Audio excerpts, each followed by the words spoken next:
Kapag ako po ay nanalong kapitan dito sa ating barangay, marami po akong magiging project.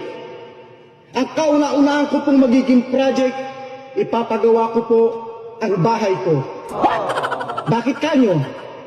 Para naman kapag binisita nyo ko sa aming tahanan, maganda at presentable. Hindi po ba? Ang pangalawa ko pong magiging project, bibili po ako ng magandang sasakyan. Bakit kanyo? Para kapag kailangan nyo ang tulong ko, madali ko kayong mapupuntahan. Hindi na po maglalakad ang inyong kapitan. Ang pangatlo ko pong magiging project, bibili po ako ng bagong cellphone. Yung latest po, iPhone 15 Pro Max. Bakit kanyo?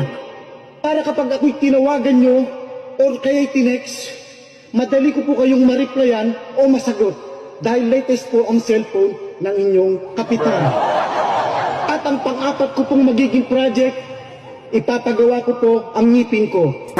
Ipapabrace ko po or kaya ipapabineers. Bakit kanyo? Para naman kapag ngumiti ako sa inyo, maganda at hindi ngiting aso.